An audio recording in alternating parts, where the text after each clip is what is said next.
Hola queridos oyentes, muy buenos días, tardes o noches, y bienvenidos a la biblioteca, Historias y Relatos. Un lugar donde las páginas se convierten en caminos, donde cada palabra es un eco del pasado, y cada relato una llama encendida en la oscuridad. Aquí rescatamos voces olvidadas, y forjamos mundos que esperan ser descubiertos. Este es tu refugio, este es tu viaje a través de las palabras. Si estas historias despiertan tu imaginación, si quieres que la biblioteca siga iluminando senderos, apóyala, comparte su voz, suscríbete para no perderte ningún relato, y ofrece tu like, como quien enciende una antorcha, para que esta llama nunca se apague. Ahora, comencemos con la narración.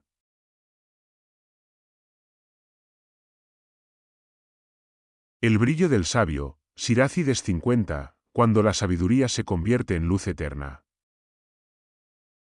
Antes de que existiera cualquier forma de pensamiento humano, antes de que el tiempo tuviera nombre o dirección, ya existía aquello que no puede ser contenido por ninguna palabra. No nació, no fue creado en el sentido de las cosas que comienzan y terminan, sino que simplemente es, como un principio eterno que no depende de nada para sostenerse. De ese origen inabarcable surge la sabiduría, no como una idea abstracta ni como un concepto que se aprende, sino como una presencia viva que atraviesa la realidad desde su raíz más profunda. No pertenece al mundo, pero el mundo no puede existir sin ella. Es anterior a toda estructura, a toda ley, a toda forma de justicia o de orden que la humanidad pueda imaginar, porque es precisamente la fuente de todo eso. No hay mente creada que pueda contenerla por completo. Ni los sabios de los antiguos tiempos, ni los reyes que gobernaron con poder absoluto, ni los profetas que escucharon ecos de lo divino en medio del silencio del mundo pudieron abarcarla en su totalidad. Solo aquello que la originó la conoce plenamente, porque en ella no hay separación entre el conocimiento y el ser. Es un flujo continuo que no se fragmenta, una luz que no proyecta sombras dentro de sí misma. Todo intento de poseerla la reduce, todo intento de encerrarla la distorsiona, y aún así se revela de manera constante a quien está dispuesto a reconocerla sin pretender dominarla. Desde este origen invisible, la sabiduría se convierte en la raíz de toda justicia. No existe justicia verdadera que no esté conectada a ella, porque la justicia sin sabiduría se convierte en rigidez, en cálculo frío, en un intento de ordenar el mundo sin comprenderlo. Pero cuando la sabiduría está presente, la justicia deja de ser un instrumento de castigo o recompensa para convertirse en equilibrio, en comprensión profunda de las consecuencias que cada acción genera dentro del tejido de la existencia. Es ella la que permite que lo correcto no sea solo una norma, sino una comprensión viva de lo que sostiene la vida y lo que la destruye.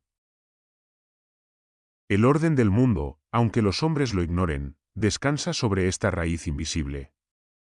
Cada decisión que busca ser justa, cada intento de construir algo duradero, cada búsqueda de verdad auténtica, está conectada a esa fuente que no se ve pero lo sostiene todo. Sin ella, las leyes se vuelven vacías, los juicios se vuelven arbitrarios, y el poder pierde su sentido más profundo. Con ella, incluso lo más pequeño adquiere significado, porque todo queda alineado con un principio mayor que no depende de la voluntad humana, sino de una armonía que la precede. Y sin embargo, esta sabiduría no se impone. No invade, no fuerza, no obliga. Se revela únicamente a través de una apertura interior que no nace del orgullo, sino del reconocimiento de los propios límites. Es en ese punto donde el temor del Señor abre su puerta, no como un miedo que paraliza, sino como una conciencia profunda de lo sagrado, de lo inmenso, de lo que supera toda medida humana. Ese temor no es una emoción de terror, sino una reverencia tan intensa que ordena el corazón, que lo sitúa en su lugar correcto dentro del universo. Es la comprensión de que no todo puede ser reducido a control, que no todo puede ser explicado, que hay un orden superior que no depende de la voluntad individual. Cuando ese reconocimiento aparece, algo en el interior del ser humano cambia. La arrogancia pierde su fuerza, la necesidad de dominarlo todo se debilita, Y en su lugar surge una disposición distinta, más silenciosa, más abierta, más receptiva. Es en ese estado donde la sabiduría comienza a acercarse, no como una conquista, sino como una revelación. No entra en el corazón cerrado ni en la mente que ya se cree suficiente, sino en aquel espacio donde el ser humano admite que necesita comprender más allá de sí mismo. Y quien la recibe no solo recibe conocimiento, sino transformación. Porque la sabiduría no es acumulación de información, sino alineación con una verdad que atraviesa la vida entera. Quien la ama no lo hace por beneficio inmediato, sino porque reconoce en ella algo que da sentido a todo lo demás. Y en ese amor se produce una consecuencia inevitable: la vida se ordena, el caos interno disminuye, las decisiones adquieren claridad, y la existencia comienza a moverse con una coherencia que antes parecía inaccesible. De ese encuentro surge también una promesa silenciosa, no expresada en palabras humanas, pero presente en la estructura misma de la vida, una prolongación del camino, no solo en duración, sino en calidad.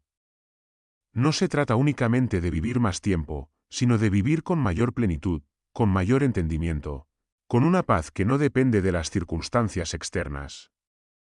Es una vida que no se consume en la confusión constante, sino que encuentra dirección incluso en medio de la incertidumbre. La paz que acompaña a esta sabiduría no es ausencia de conflicto externo, sino una estabilidad interna que no se rompe fácilmente. Es una quietud profunda que permanece incluso cuando el mundo exterior se agita. Es la capacidad de ver el movimiento sin perder el centro, de atravesar las pruebas sin perder el sentido de lo esencial. Y en esa paz, la vida deja de ser una sucesión de eventos caóticos para convertirse en un camino con propósito, donde cada experiencia, incluso la difícil, contribuye a una comprensión mayor.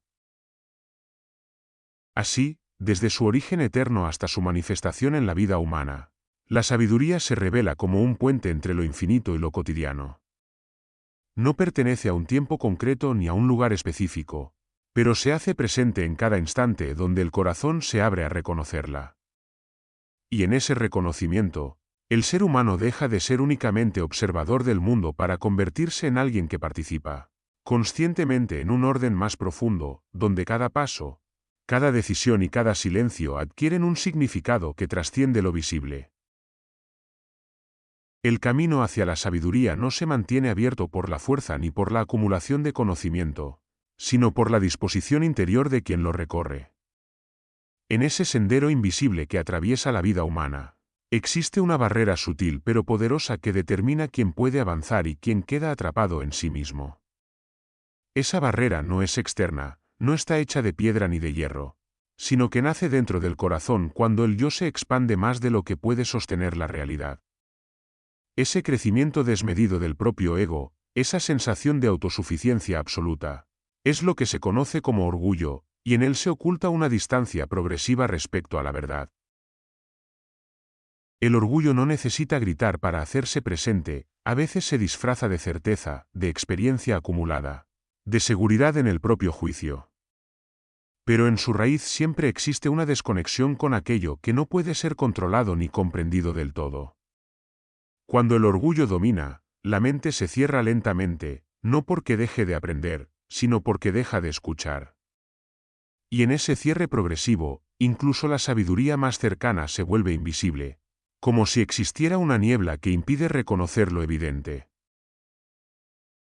En cambio, la humildad actúa de manera opuesta, no como una negación del valor propio, sino como una comprensión profunda de los propios límites.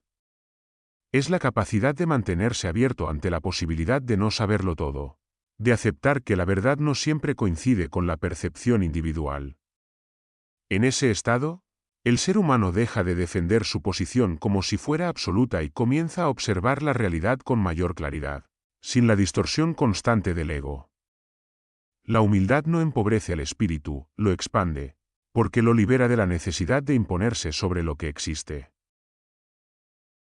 En ese espacio interior donde la humildad se hace presente, la verdad comienza a acercarse de manera natural. No como una conquista forzada, sino como una consecuencia inevitable de la apertura. La verdad no se revela a quien la exige, sino a quien la permite. Y permitirla implica vaciarse de certezas rígidas, de conclusiones definitivas que bloquean el movimiento del entendimiento. Es en ese vaciamiento donde la sabiduría encuentra lugar para habitar, no como una visita pasajera, sino como una presencia constante que transforma la percepción del mundo.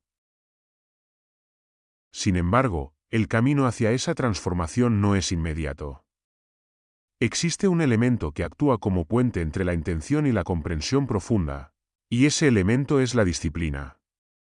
La disciplina no es una imposición externa ni un castigo sobre la voluntad, sino una estructura interna que permite sostener el aprendizaje incluso cuando la comodidad invita a abandonar el esfuerzo.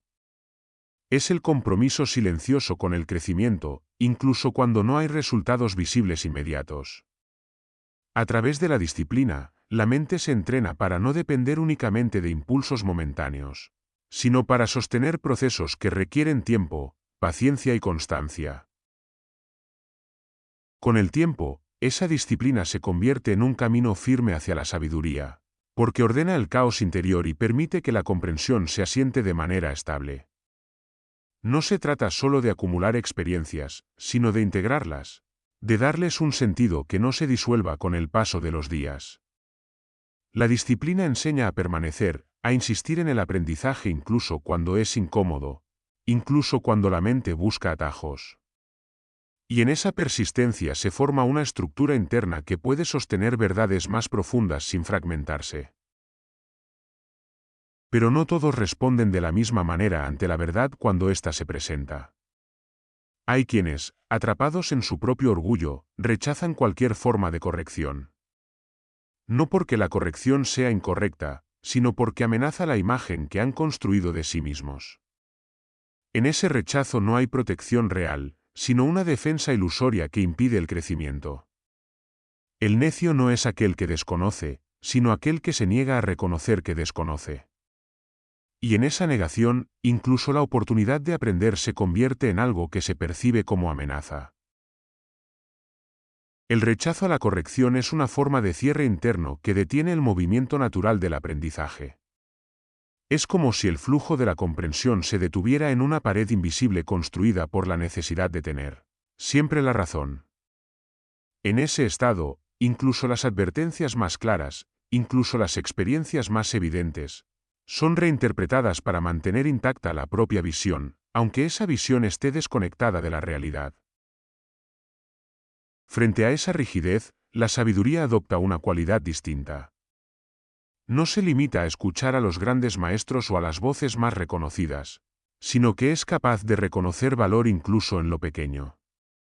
El sabio no desprecia la fuente de donde proviene el conocimiento, porque entiende que la verdad no depende del tamaño, del estatus ni del poder de quien la expresa. Puede surgir de una palabra simple, de una observación inesperada, de alguien que en apariencia no tiene autoridad, pero que porta una claridad que trasciende su forma. Escuchar incluso al pequeño no es una señal de debilidad, sino de profundidad. Es la comprensión de que la verdad no está limitada por jerarquías humanas, y que el entendimiento puede aparecer en los lugares menos esperados. En ese acto de escucha, el sabio rompe con la estructura del orgullo que clasifica y descarta, y se abre a una realidad más amplia donde cada voz puede contener una parte del todo.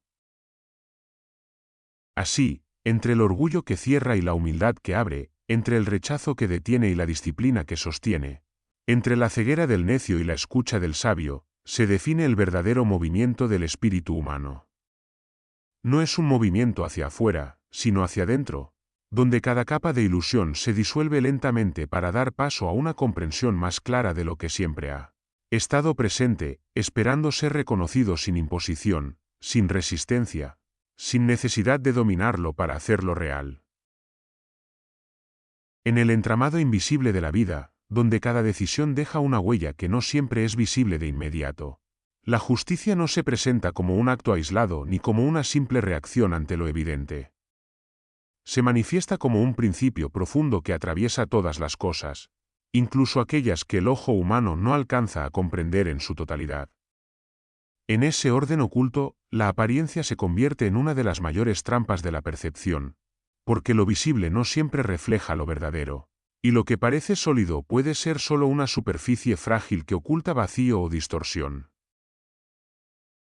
Juzgar por la apariencia es detenerse en la primera capa de la realidad sin atravesar sus profundidades. Es confundir la forma con la esencia, el reflejo con lo que lo genera. En ese error de percepción nacen innumerables injusticias, porque lo que brilla no siempre tiene valor, y lo que es humilde en su forma no siempre carece de grandeza.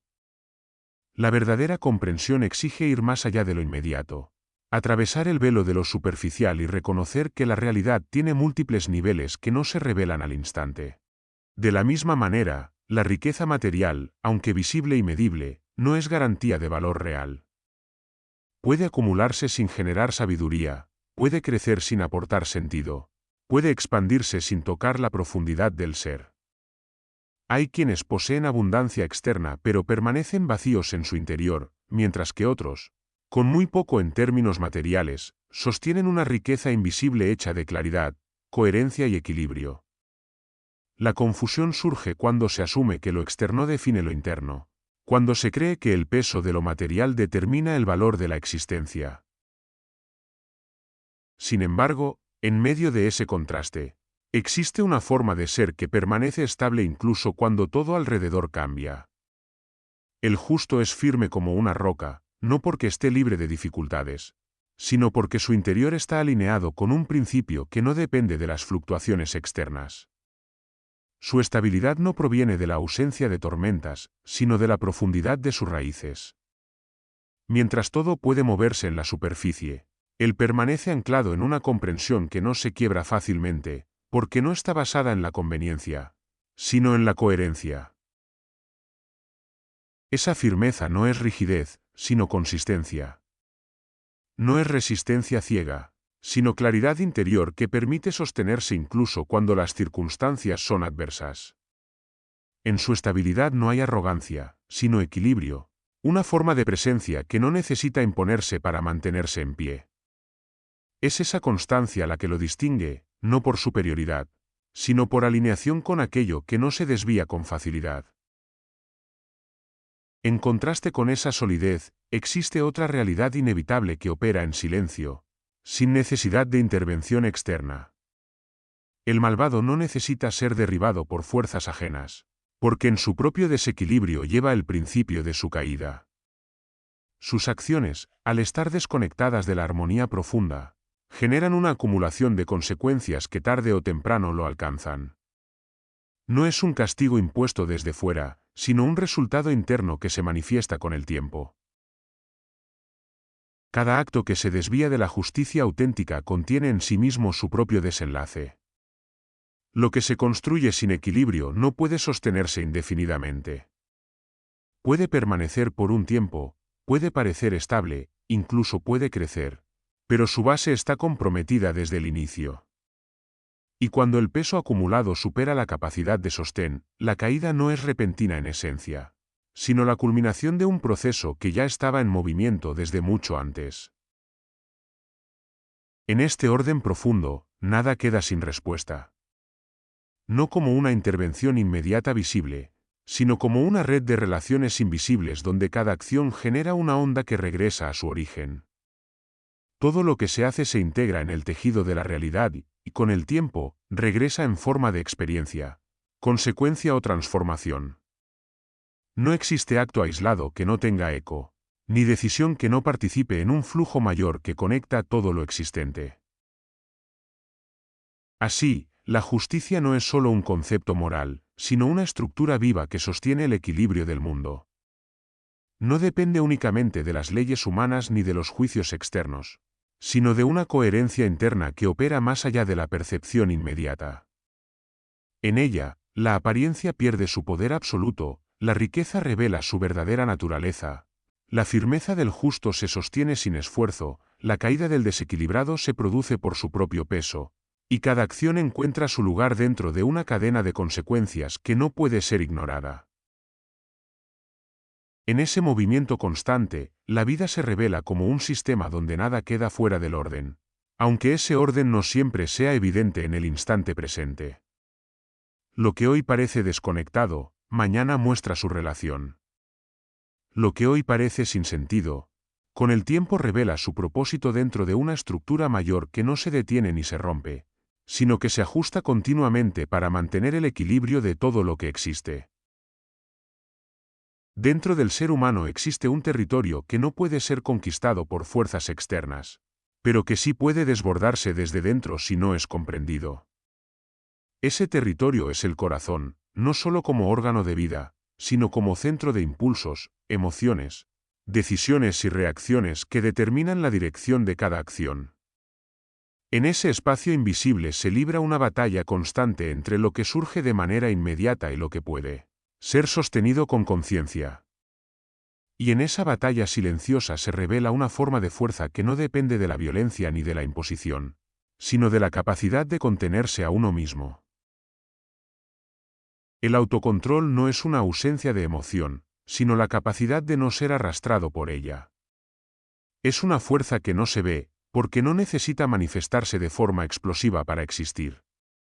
Se parece más a una corriente profunda que mantiene el rumbo incluso cuando la superficie se agita. Mientras otros reaccionan de forma inmediata ante cada estímulo, el autocontrol permite que exista un espacio entre lo que ocurre y la respuesta que se elige. En ese espacio se encuentra la verdadera libertad, porque ya no es el impulso el que gobierna, sino la conciencia. Sin embargo, cuando ese equilibrio se pierde, surge una energía que consume desde dentro. La ira no es solo una emoción intensa, sino una fuerza que, si no es contenida, comienza a destruir la estructura interna del ser humano. No necesita enemigos externos para causar daño, porque su efecto principal ocurre en el interior, erosionando la claridad, distorsionando la percepción y debilitando la capacidad de pensar con orden. En su avance, no deja estabilidad, sino fragmentación, como si cada estallido fuera una grieta en una construcción invisible que sostiene la mente. Cuando esa energía se desborda, no solo afecta al individuo, sino que se extiende como un impacto que puede alcanzar todo lo que lo rodea. Lo que comienza como una reacción interna puede transformarse en conflicto, en ruptura, en destrucción de vínculos y estructuras que habían tardado tiempo en construirse. Es por eso que la ira no es solo un problema emocional, sino una fuerza que tiene consecuencias que van más allá del momento en el que aparece, extendiéndose como ondas que alteran el equilibrio de lo que toca. En contraste con ese poder destructivo, existe otra herramienta igualmente poderosa, aunque mucho más sutil: la lengua. A través de ella se expresan pensamientos, intenciones y emociones que pueden dar forma a realidades completamente distintas. Con palabras se construyen puentes o se levantan muros, se generan acuerdos o se inician conflictos, se siembra confianza o se instala la duda. La palabra no es neutra, porque lleva consigo la energía de quien la pronuncia, y esa energía puede elevar o destruir, dependiendo de cómo sea utilizada. Una sola expresión puede cambiar el curso de una relación, puede abrir caminos o cerrarlos definitivamente. Por eso, la lengua tiene un poder que no siempre es comprendido en su totalidad. No es simplemente un medio de comunicación, sino una fuerza capaz de influir en el mundo de manera directa. Y en ese poder reside también una responsabilidad, porque lo que se dice no desaparece al instante, sino que permanece en la memoria de quienes lo reciben y continúa generando efectos mucho después de haber sido pronunciado. Frente a ese poder de la palabra, el silencio del sabio adquiere una dimensión completamente distinta. No es ausencia de pensamiento ni incapacidad de expresión, sino una elección consciente de no intervenir cuando no es necesario. El silencio no es vacío, sino contención de una fuerza que se mantiene intacta. En ese silencio hay observación, comprensión y una profundidad que no necesita validarse mediante el habla constante. El sabio no habla por impulso, sino por necesidad, y cuando lo hace, cada palabra tiene un peso que proviene de la reflexión y no de la reacción. Ese silencio no es pasividad, sino una forma de dominio. Es la capacidad de no dispersar energía en respuestas innecesarias, de no alimentar conflictos que no requieren participación, de mantener la claridad incluso en medio del ruido. En ese estado, El silencio se convierte en una forma de poder que no se impone, pero que sostiene una presencia firme, capaz de percibir más de lo que se dice y más de lo que se muestra.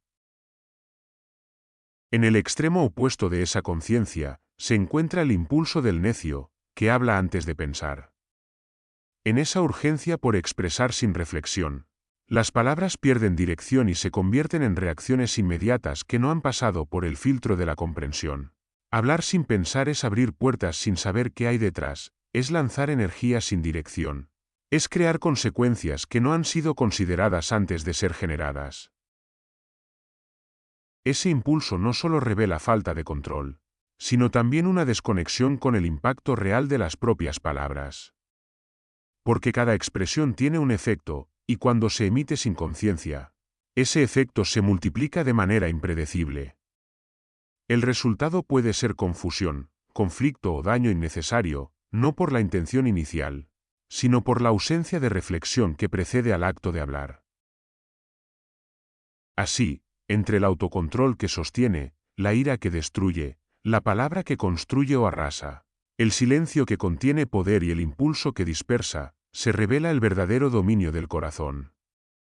No como una batalla externa, sino como una gestión interna constante donde cada emoción, cada pensamiento y cada palabra se convierten en decisiones que determinan la calidad del propio mundo interior y, a través de él, el impacto en todo lo que existe alrededor. En el tejido invisible de la existencia humana, donde cada vínculo se forma como una hebra que sostiene o desgasta el conjunto de la vida, las relaciones no son simples encuentros fortuitos, sino fuerzas que modelan el destino de quienes las viven.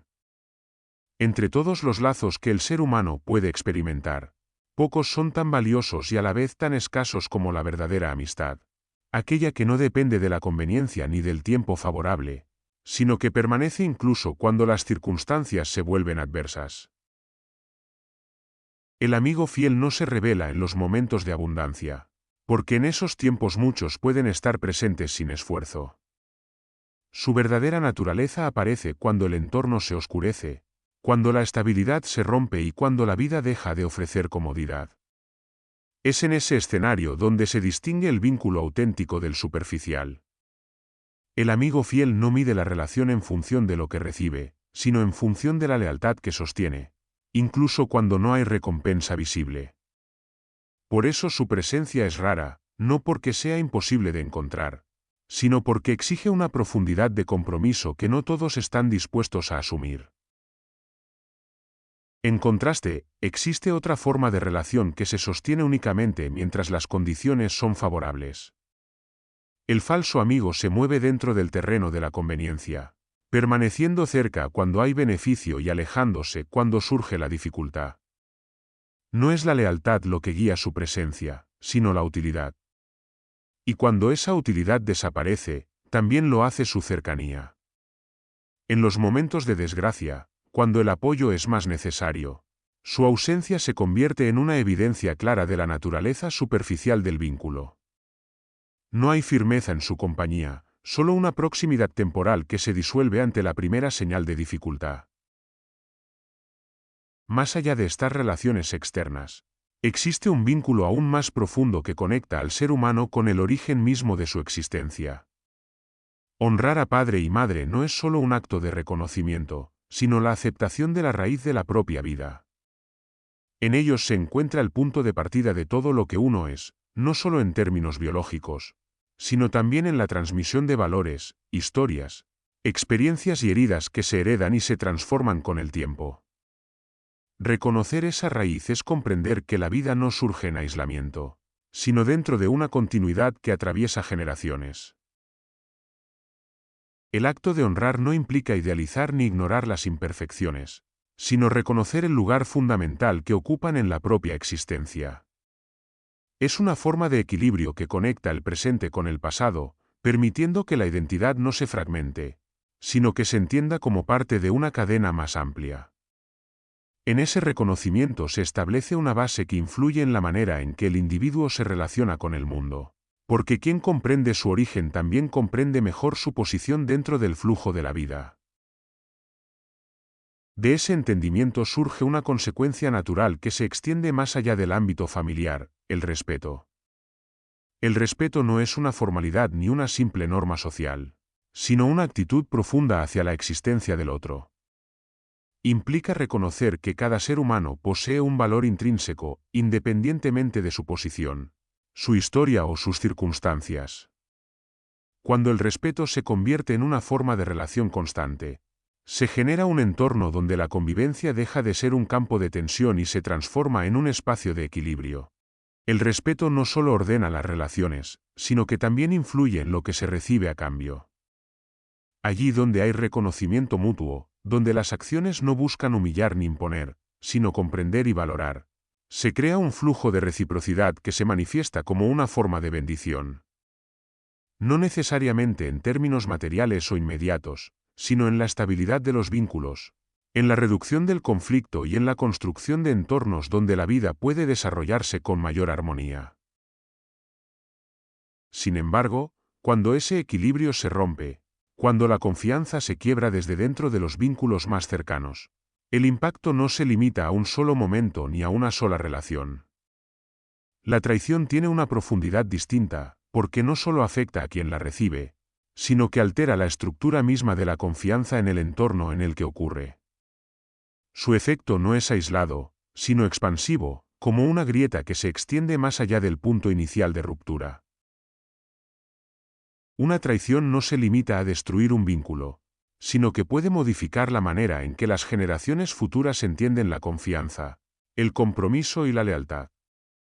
Cuando se rompe algo tan profundo dentro de las relaciones humanas, el eco de esa ruptura puede transmitirse, no como un destino inevitable, sino como una herida que influye en la forma en que se construyen nuevos lazos. Por eso su impacto no es inmediato únicamente, sino prolongado, afectando la manera en que las personas se acercan unas a otras, incluso mucho tiempo después del acto original. Así, en el entramado de las relaciones humanas, se revela una red compleja donde cada vínculo tiene un peso específico en la construcción de la experiencia vital. La amistad verdadera sostiene en la dificultad, la falsa se desvanece en la ausencia de beneficio. El vínculo con los orígenes da sentido a la identidad. El respeto abre caminos de equilibrio y la traición deja huellas que pueden atravesar el tiempo.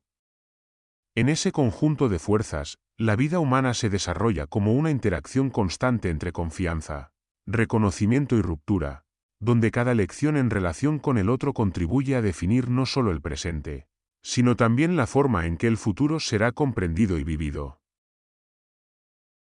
En el interior del ser humano existe una frontera sutil donde cada decisión adquiere un peso que no siempre se percibe en el instante en que ocurre. En ese límite invisible entre la elección y sus consecuencias, se despliega un juego constante de atracción y advertencia, donde aquello que parece ofrecer alivio inmediato puede esconder una cadena mucho más profunda de dependencia.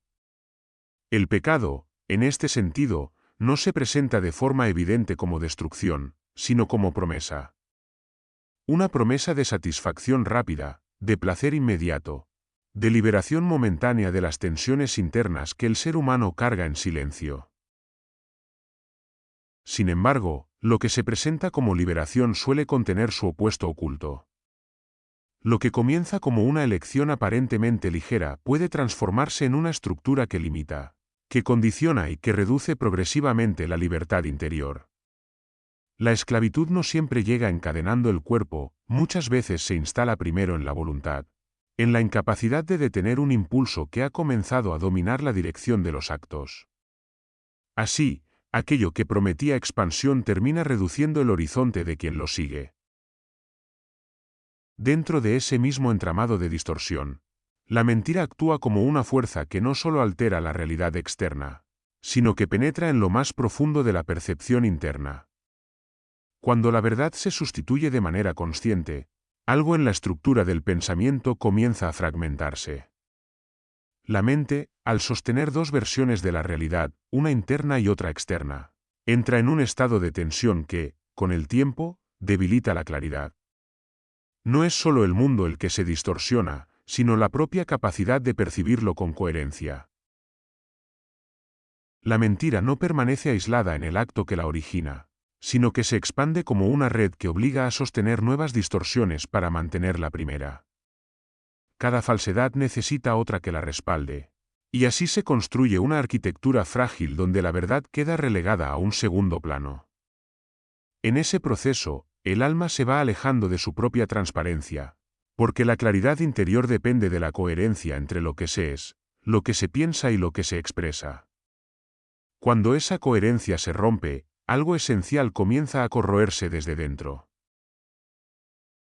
De manera similar, la avaricia actúa como una fuerza que nunca encuentra punto de descanso. No importa cuánto se obtenga, cuánto se acumule o cuánto se posea, siempre surge una sensación de insuficiencia que empuja a buscar más. Esa dinámica no está basada en la necesidad real, sino en un vacío que no se llena con lo que se adquiere, porque no pertenece al mundo externo, sino a una percepción interna distorsionada del valor y la seguridad.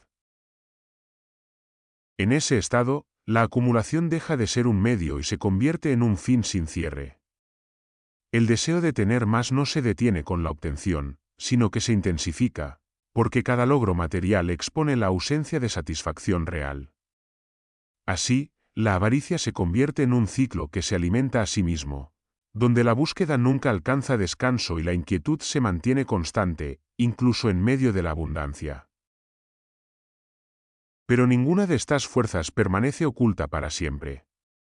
El mal que se mantiene en secreto, que intenta operar en la sombra, contiene en sí mismo la semilla de su propia exposición. Nada que esté desconectado de la verdad puede sostenerse indefinidamente sin ser revelado. El tiempo, la interacción de las consecuencias y la acumulación de efectos hacen que aquello que fue ocultado termine emergiendo, de una forma u otra, a la superficie de la realidad. No se trata de una revelación inmediata ni siempre espectacular, sino de un proceso progresivo en el que lo oculto pierde estabilidad. Las contradicciones internas, las inconsistencias acumuladas y los efectos secundarios de cada acción terminan generando una presión que empuja lo escondido hacia la luz. En ese movimiento, lo que fue mantenido en secreto deja de ser completamente controlable, porque la realidad tiene una tendencia natural hacia la coherencia. En ese orden más amplio, ninguna acción queda sin eco. Cada decisión, cada pensamiento convertido en acto, cada intención que se materializa en comportamiento, se integra en una red de consecuencias que no se detiene en el instante presente. Esa red no siempre es visible de inmediato, pero opera de manera constante, conectando causas con efectos a través del tiempo. Por eso, la idea de escape absoluto es una ilusión dentro de este marco. Nadie queda fuera del alcance de lo que genera, porque cada acción forma parte de un sistema que responde en algún momento, ya sea de forma inmediata o diferida. La verdad final no es solo un evento externo, sino la suma de todo lo que ha sido sembrado a lo largo del camino, revelándose cuando las capas de ilusión, ocultamiento o distorsión ya no pueden sostenerse. En ese momento, lo que fue, lo que se hizo y lo que se evitó enfrentar se alinean dentro de una misma comprensión. No como un castigo arbitrario, sino como la consecuencia natural de haber vivido dentro de un tejido donde cada hilo tenía un destino, conectado al resto. La verdad, en su forma final, no necesita imponerse, porque simplemente emerge cuando todo lo demás ha dejado de ocultarla.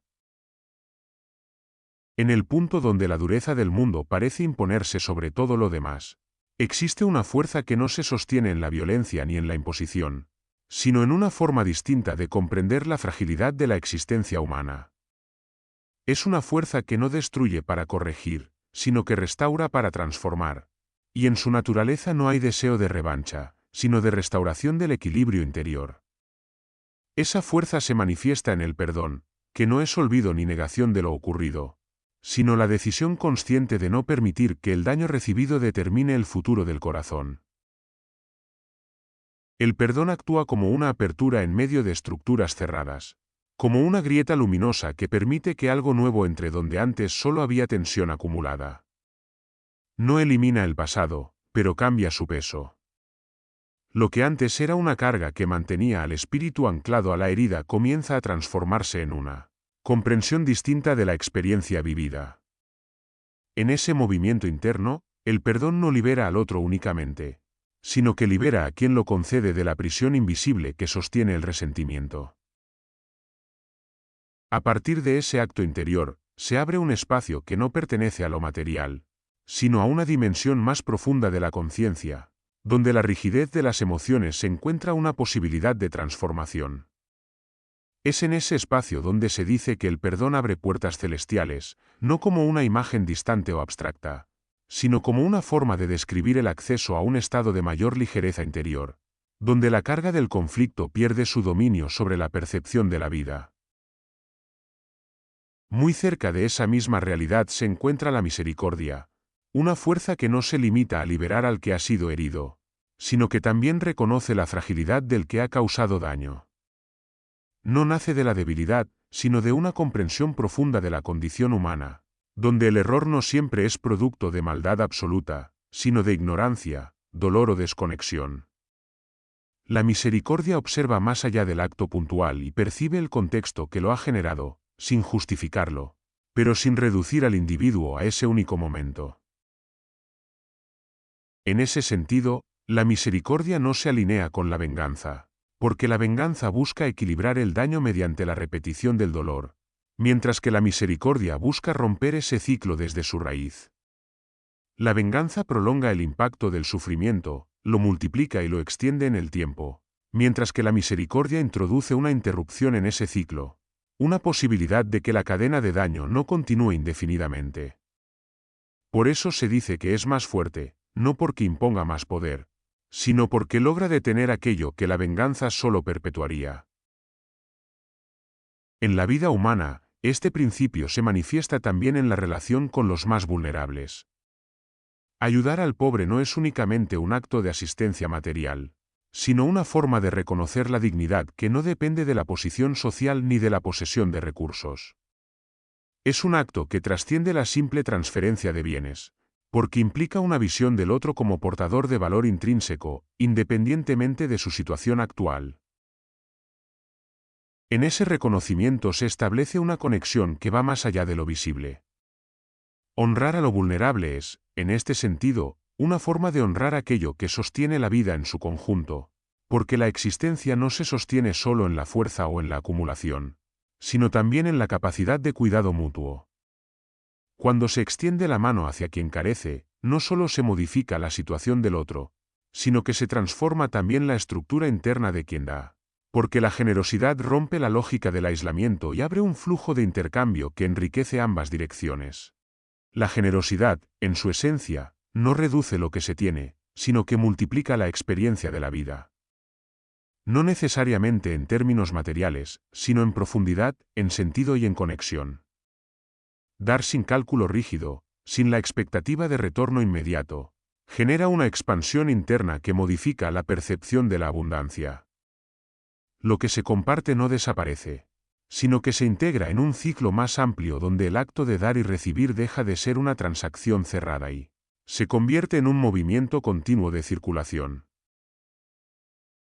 En contraste con esa apertura, el endurecimiento del corazón representa una forma de cierre progresivo. No ocurre de manera repentina, sino como un proceso acumulativo en el que la sensibilidad se va reduciendo lentamente. Cada herida no procesada, cada dolor no comprendido, cada experiencia transformada en barrera en lugar de aprendizaje, contribuye a la formación de una estructura interna cada vez más rígida. Con el tiempo, esa rigidez impide no solo el sufrimiento, sino también la capacidad de percibir la vida en su totalidad. El corazón endurecido no solo deja de sentir el dolor ajeno, sino que también pierde la capacidad de experimentar plenamente la conexión con los demás y consigo mismo. En ese estado, la protección se convierte en aislamiento, y la defensa se transforma en una prisión interna. No necesita un agente externo para romperse, porque su propia rigidez, al ser llevada al límite, termina generando fracturas desde dentro. Lo que fue construido como defensa se convierte en su propia causa de ruptura. Así, entre el perdón que libera, la misericordia que transforma, la ayuda que reconoce la dignidad, la generosidad que expande la vida y la dureza que se destruye a sí misma, se revela un principio profundo de la existencia humana. No como una teoría externa, sino como un movimiento interno constante donde cada elección hacia la apertura o el cierre determina la calidad del mundo interior y, a partir de él, la forma en que la vida se experimenta en su totalidad. En el recorrido de la vida, no todo se decide en los grandes momentos visibles, sino en los detalles que pasan desapercibidos para quienes actúan sin atención. Existe un arte sutil en la forma de moverse dentro del mundo, una comprensión que no depende de la fuerza ni de la velocidad, sino de la capacidad de percibir lo que otros no ven.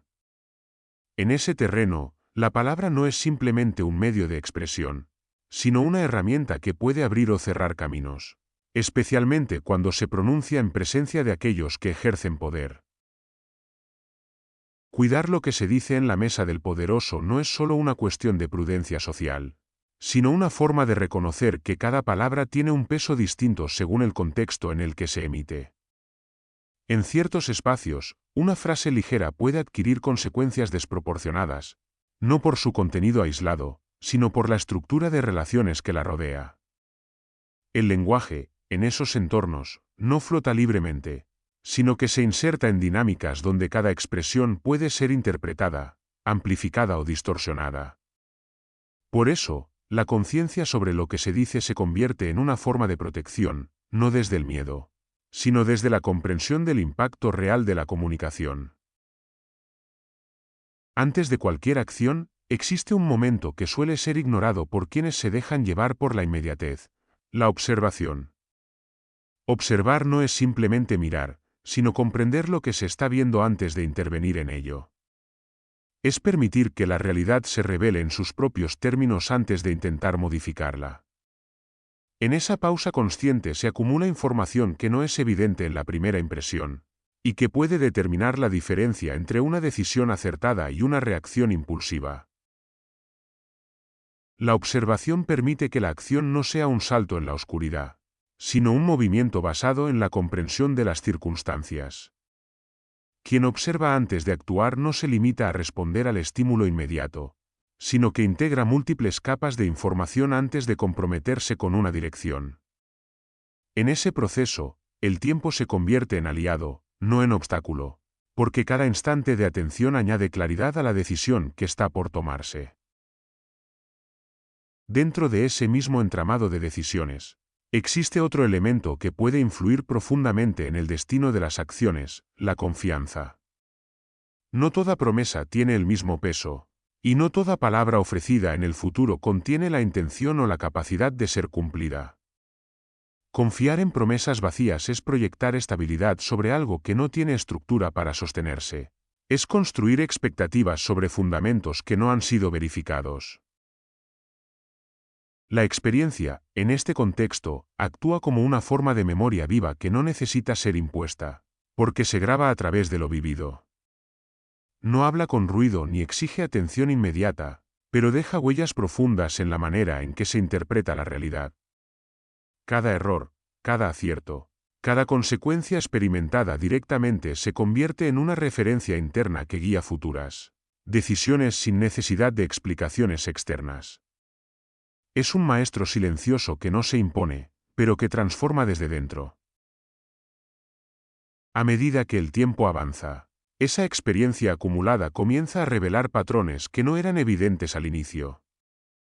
Lo que parecía confuso en el momento presente adquiere sentido cuando se observa desde una perspectiva más amplia. El tiempo no solo pasa, sino que organiza la comprensión de lo vivido, permitiendo que las piezas dispersas de la experiencia encuentren su lugar dentro de un orden mayor. Es en ese proceso donde se revela el verdadero sabio. No aquel que habla más, ni el que acumula mayor cantidad de información, sino aquel que ha permitido que el tiempo refine su comprensión. La sabiduría no surge de la velocidad, sino de la integración. No se impone como una afirmación constante, sino que se manifiesta en la coherencia entre lo que se ha vivido, lo que se ha aprendido y lo que se elige hacer en el presente. El tiempo, al actuar sobre la experiencia, elimina lo superficial y deja expuesto lo esencial. Las apariencias pierden fuerza, las reacciones impulsivas se desgastan, y lo que permanece es una comprensión más estable de la realidad. En ese punto, el sabio no necesita demostrar su conocimiento, porque su forma de actuar refleja una comprensión que ha sido probada por el paso de los años. Así, entre la palabra medida, la observación consciente, la prudencia ante lo incierto, la experiencia acumulada y la revelación del tiempo, se construye una forma de sabiduría que no depende de teorías abstractas, sino de la interacción constante con la vida real. Una sabiduría que no se apresura, que no se impone, pero que se consolida lentamente hasta convertirse en una forma de ver el mundo que integra cada experiencia como parte de un aprendizaje continuo y silencioso. En el interior del ser humano se libra una contienda que no tiene testigos visibles, pero que determina el rumbo de cada existencia. No es una batalla que se decida en campos externos ni en enfrentamientos físicos, sino en un territorio más profundo donde pensamientos, emociones e impulsos se cruzan constantemente sin descanso. Esa lucha no comienza en un momento concreto, porque no pertenece al tiempo como algo aislado, sino que acompaña la vida misma como una condición permanente del alma que busca orientación dentro del caos de lo posible. La vida, en su esencia más cruda, no se presenta como una línea tranquila, sino como un proceso de tensión constante entre fuerzas que empujan en direcciones distintas. Dentro de ese movimiento, el alma no permanece estática, sino que se ve obligada a responder, a adaptarse, a resistir o a transformarse. Cada día representa una nueva configuración de esa misma lucha, donde lo interno no siempre coincide con lo externo, y donde la coherencia entre lo que se siente, lo que se piensa y lo que se hace se convierte en un desafío continuo. En ese escenario, el miedo aparece como una de las fuerzas más intensas que atraviesan la conciencia humana. No es simplemente una reacción ante el peligro, sino una experiencia que expone los límites de la confianza interior. El miedo no siempre anuncia una amenaza real, pero siempre revela algo sobre la percepción de quien lo experimenta. En su presencia, se pone a prueba la estabilidad de aquello en lo que se cree, porque obliga al ser humano a enfrentarse a la posibilidad de perder, de fallar, de no controlar lo que ocurre. Es en ese punto donde la fe adquiere su verdadera dimensión. No como una ausencia de temor, sino como la capacidad de mantenerse firme incluso cuando el temor está presente.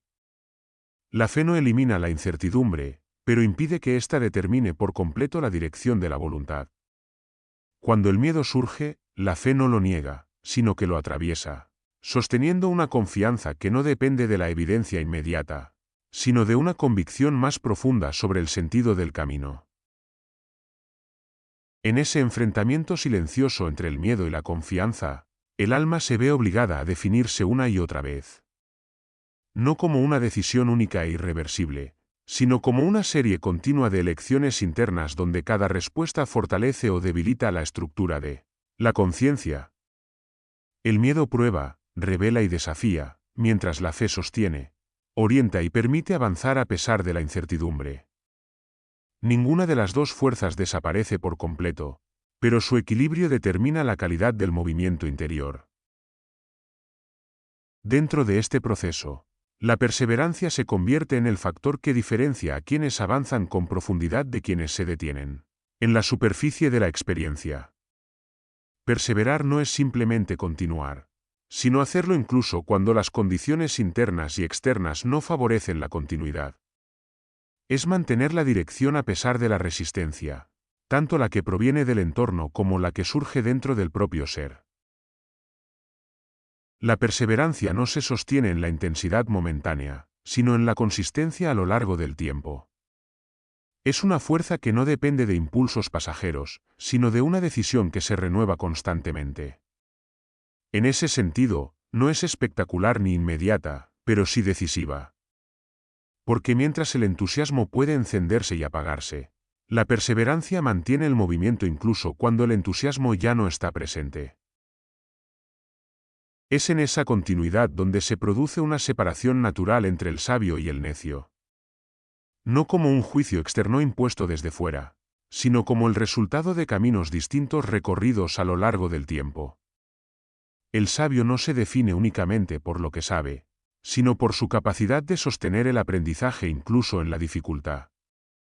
Su comprensión no nace de un instante de claridad aislado, sino de una acumulación de experiencias integradas a través de la reflexión y la constancia. El necio, en cambio, no necesariamente carece de conocimiento, pero su relación con la experiencia es fragmentada. Puede comenzar procesos, pero abandonarlos cuando la dificultad aparece. Puede reconocer la importancia de la continuidad, pero no sostenerla cuando el esfuerzo se vuelve constante. En ese patrón, no es la inteligencia lo que los separa, sino la relación con la perseverancia como principio de construcción interior. Así, la batalla interior no se resuelve en un solo momento, sino en la suma de innumerables instantes donde el alma se enfrenta a sí misma.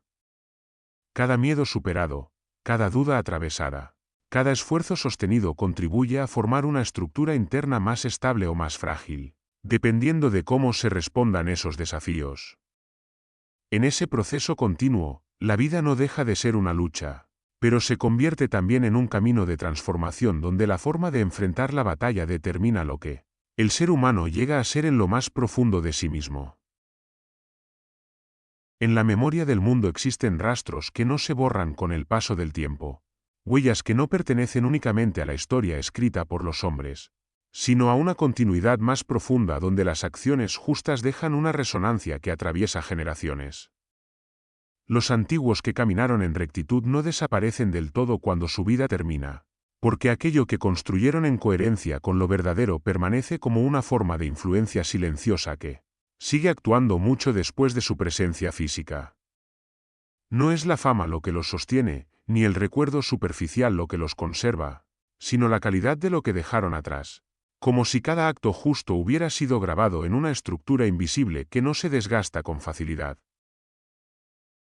Esa huella no se percibe siempre de manera inmediata, pero se manifiesta en la forma en que otros continúan el camino, en las decisiones que encuentran inspiración en lo que fue hecho con integridad, en la estabilidad que permanece cuando el caos parece dominar.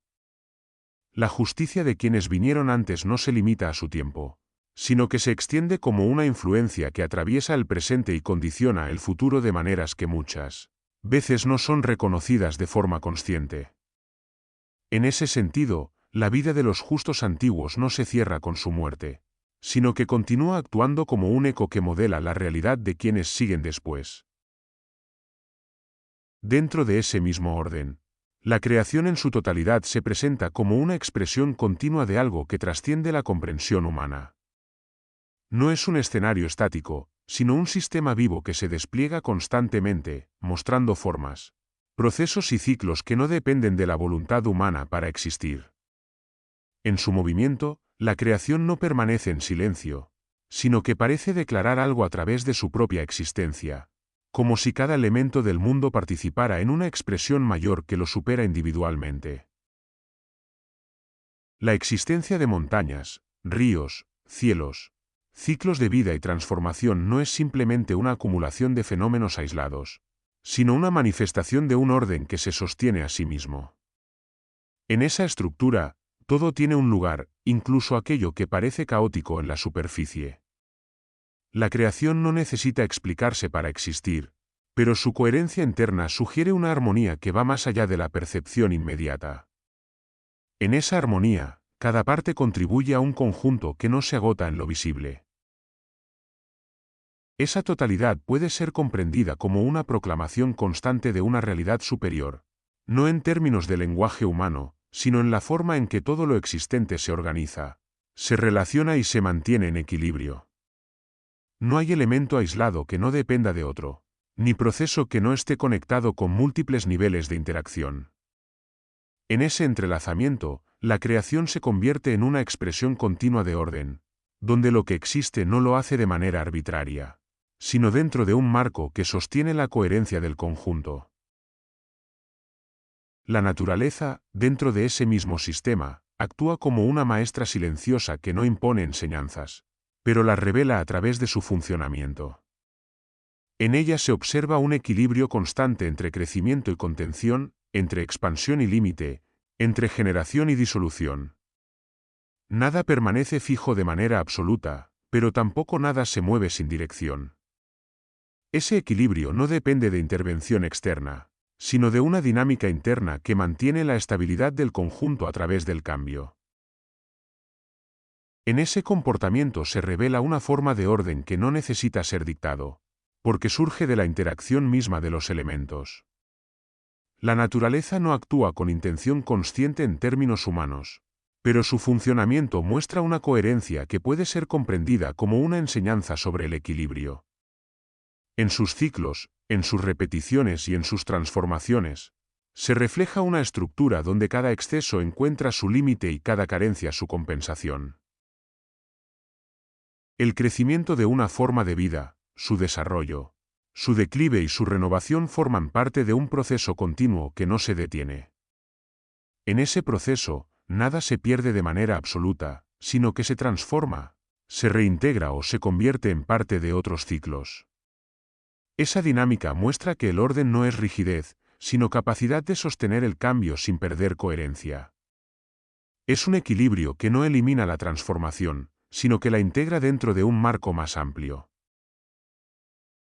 Así, la huella de los justos antiguos, la expresión constante de la creación y el orden visible en la naturaleza convergen en una misma realidad, la existencia de una coherencia profunda que atraviesa el tiempo, la materia y la experiencia humana. No como algo impuesto desde fuera de manera rígida, sino como una estructura viva que se manifiesta en múltiples niveles, recordando que todo lo que existe forma parte de un tejido más amplio donde cada acción, cada forma y cada ciclo participan en una continuidad que no se rompe, sino que se transforma constantemente sin perder su fundamento esencial. En el transcurso de la historia humana, existen figuras cuya presencia no se limita a su propio tiempo, sino que se proyecta como referencia a través de generaciones enteras. No son héroes por la fuerza que ejercieron únicamente sobre el mundo exterior, sino por la manera en que su interior fue moldeado por algo que trascendía lo visible. En ellos, la fe no fue una idea abstracta, sino una fuerza que determinó sus decisiones en momentos donde lo evidente parecía insuficiente para sostener la esperanza.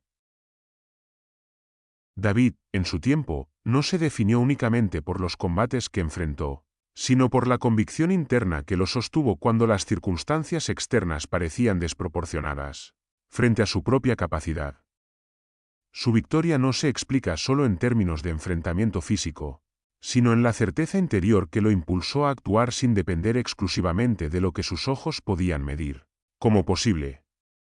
En ese sentido, la fe no actuó como una negación del peligro, sino como una fuerza que permitió atravesarlo sin quedar definido por él.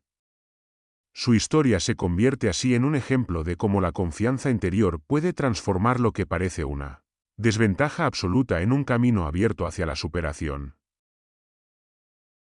En otra dimensión de la experiencia humana, Salomón representa una búsqueda distinta, no centrada en la confrontación, sino en la comprensión. Su vida se asocia con la recepción de una sabiduría que no se limita a la acumulación de conocimiento, sino que abarca la capacidad de discernir, ordenar y comprender la complejidad de la existencia. Esa sabiduría no surge como resultado del esfuerzo humano únicamente, sino como una cualidad que lo supera, situándolo en un nivel de entendimiento donde las decisiones adquieren un peso distinto, porque están guiadas por una percepción más amplia de las consecuencias y de las relaciones entre las cosas. En él, la sabiduría no es un atributo aislado, sino una forma de ver el mundo que transforma la manera en que cada situación es interpretada. No se trata solo de resolver problemas, sino de comprender el orden subyacente que conecta cada elemento de la realidad. En ese estado de percepción, las decisiones dejan de ser reacciones inmediatas y se convierten en movimientos dentro de una estructura más amplia, donde cada elección tiene implicaciones que van más allá del momento presente. Junto a estas figuras, aparecen los profetas, cuya función no se limita a la transmisión de mensajes, sino a la expresión de una claridad que atraviesa contextos de confusión y oscuridad. Ellos no hablan desde la comodidad ni desde la neutralidad, sino desde una comprensión que muchas veces los sitúa en tensión con su entorno. Su palabra no busca adaptarse a la oscuridad, sino atravesarla, incluso cuando esa transmisión implica incomprensión o rechazo. En medio de las tinieblas, su voz actúa como una forma de luz que no elimina inmediatamente la oscuridad, pero que introduce una dirección distinta dentro de ella. No es un fuego destructivo, sino una expresión intensa de verdad que rompe la inercia del silencio y de la confusión. Ese fuego no siempre es aceptado, porque confronta estructuras establecidas, pero su presencia marca un punto de referencia que impide que la oscuridad se perciba como estado absoluto. En estos tres modelos de experiencia humana se manifiestan formas distintas de relación con lo trascendente. En David, la fe se expresa como acción frente al desafío; en Salomón, la sabiduría se manifiesta como comprensión profunda del orden; en los profetas, la palabra se convierte en transmisión de claridad en medio de la confusión. Cada uno, desde su propia forma de vida, representa una dimensión distinta de una misma realidad que atraviesa la historia humana.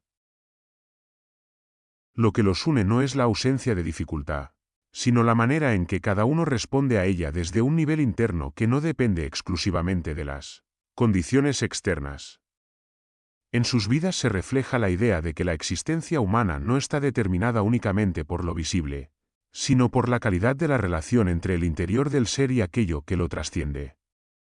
Esa relación define no solo sus acciones, sino también el impacto que dejan más allá de su propio tiempo. Así, estas figuras no permanecen únicamente como relatos del pasado, sino como expresiones de posibilidades humanas que continúan resonando. No como modelos inalcanzables, sino como ejemplos de cómo la fe, la sabiduría y la palabra pueden operar como fuerzas que transforman la manera en que el ser humano se enfrenta a la realidad, incluso cuando esa realidad se presenta como desafío, incertidumbre o oscuridad. En el punto donde la historia parece condensar todo lo vivido, la imagen del orden sagrado se alza como culminación de un camino que no ha sido lineal, sino tejido a través de generaciones, pruebas, revelaciones y silencios. Allí, en el centro del templo, donde la piedra y la luz se encuentran como si dialogaran desde lo eterno, la figura del sumo sacerdote Simeón se presenta no como un individuo aislado, sino como la expresión viva de una continuidad que ha atravesado el tiempo. Su presencia no se impone por fuerza ni por dominio, sino por la coherencia de una vida alineada con aquello que trasciende lo visible. En él no hay separación entre lo que se ha aprendido y lo que se ha vivido, entre lo que se ha enseñado y lo que se ha encarnado. Cada gesto, cada palabra, cada silencio sostiene un orden interno que refleja una comprensión más profunda de la realidad, como si su propia existencia fuera un reflejo de una armonía que no depende del momento, sino de una conexión más amplia con lo eterno. En ese espacio sagrado, la luz no es solo un fenómeno físico, sino una manifestación simbólica de algo que excede la percepción inmediata. La imagen del sol en el templo no describe únicamente un brillo externo, sino la forma en que la claridad interior se proyecta hacia el entorno, iluminando no solo el espacio físico, sino también la comprensión de quienes lo contemplan. Esa luz no ciega, sino que revela; no confunde, sino que ordena; no domina, sino que hace visible aquello que antes permanecía velado. La gloria que se manifiesta en ese contexto no es una construcción humana ni una aspiración individual, sino la consecuencia de una vida vivida en alineación con la sabiduría. No es un reconocimiento externo lo que define esa gloria, sino la coherencia entre el principio y la acción, entre la comprensión y la conducta, entre la raíz invisible de la sabiduría y su expresión en lo cotidiano. En esa coherencia se revela algo que no puede ser forzado ni fabricado, porque surge únicamente cuando la vida ha sido integrada en su totalidad dentro de un mismo orden. La sabiduría vivida no se limita a conceptos ni a enseñanzas abstractas, sino que se manifiesta como una forma de existencia en la que cada decisión ha sido atravesada por la comprensión de sus consecuencias; cada palabra ha sido medida en su impacto, y cada acción ha sido orientada hacia un equilibrio que no depende del beneficio inmediato, sino de una visión más amplia de la continuidad de la vida. En ese estado, la sabiduría deja de ser algo que se posee y se convierte en algo que se es. El templo, en este contexto, Deja de ser únicamente un lugar físico para convertirse en un símbolo de un orden más profundo donde lo humano y lo trascendente se encuentran. No es solo un espacio de ritual, sino un punto de convergencia entre lo visible y lo invisible, entre lo temporal y lo eterno. Allí, la presencia del sumo sacerdote no representa una posición de poder, sino una responsabilidad de representación, de encarnar en lo concreto aquello que pertenece a una dimensión más alta de comprensión. En ese instante de culminación, todo lo que ha sido recorrido encuentra una forma de unidad. Las búsquedas, las pruebas, las caídas y los aprendizajes convergen en una imagen donde la sabiduría ya no es aspiración, sino realidad vivida. No como un estado estático, sino como una continuidad que se sostiene en el equilibrio entre lo humano y lo divino, entre lo finito y lo eterno, entre lo que cambia y lo que permanece. Y en esa convergencia, la luz no marca un final, sino una revelación, que todo lo vivido ha estado orientado hacia una comprensión más profunda del orden que sostiene la existencia, donde la verdadera grandeza no se encuentra en la acumulación ni en la imposición, sino en la capacidad de vivir en coherencia con aquello que da forma silenciosa a todo lo que es. Y así llegamos al final de este relato. Gracias por acompañarme en este viaje a través de las palabras. Espero que hayas disfrutado la historia tanto como yo al compartirla contigo. Recuerda que en la biblioteca siempre habrá un nuevo mundo que descubrir, una voz que escuchar, un eco que revivir. Hasta la próxima, y que tengas muy buenos días, tardes o noches. No olvides suscribirte y dejar tu like para seguir explorando juntos más relatos.